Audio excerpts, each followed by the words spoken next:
Match জিতে match উপস্থাপকের করা প্রশ্নের জবাবে একই বললেন তামিম। প্রিয় দর্শক, আজ চট্টগ্রামের বিপক্ষে মাঠে নেমেছিল ফরচুন বরিশাল, যেখানে আগে টস জিতে বোলিংয়ের সিদ্ধান্ত নেয় ফরচুন বরিশাল। টস হেরে ব্যাট করতে নেমে প্রথম ওভারে দুর্দান্ত শুরু করলেও এরপর বিপর্যয়ে পড়ে চিটাগং কিংস। একের পর এক নিয়মিত বিরতিতে উইকেট হারাতে থাকে চট্টগ্রাম। ফাহিম আশরাফ, রিপন মণ্ডল, তানভীর ইসলামদের ঘূর্ণিতে উড়ে যাচ্ছিল চট্টগ্রাম কিংস। কোনোভাবেই যেন বিপর্যয় সামাল দিতে পারছিল না তারা।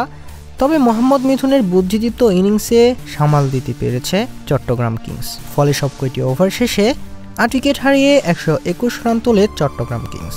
১২২ রানের টার্গেটে ব্যাট করতে নেমেও খানিকটা বিপর্যয়ে পড়েছিল ফরচুন বরিশাল। তবে স্বল্প রানের এই পুঁজিতে জয় পেতে বেগ পায়নি ফরচুন বরিশাল। তামিম হৃদয় কিংবা মুশফিকরা কিছু না করলেও ডেভিড মালানের 50-তে মাত্র ১৬ ওভারেই জয় পায় ফরচুন বরিশাল। এই জয় নিয়ে ফরচুন বরিশাল অবস্থান করছে টেবিলের ২ নম্বরে। তাই তো ম্যাচ জিতে বেজায় খুশি অধিনায়ক তামিম ইকবাল। তাই তো ম্যাচ শেষে উপস্থাপকের প্রশ্নে তামিম ইকবাল বলেন, আজকে সবাই ভালো খেলেছে, বোলিং ব্যাটিং সবটাই দুর্দান্ত করেছে আমার প্লেয়াররা।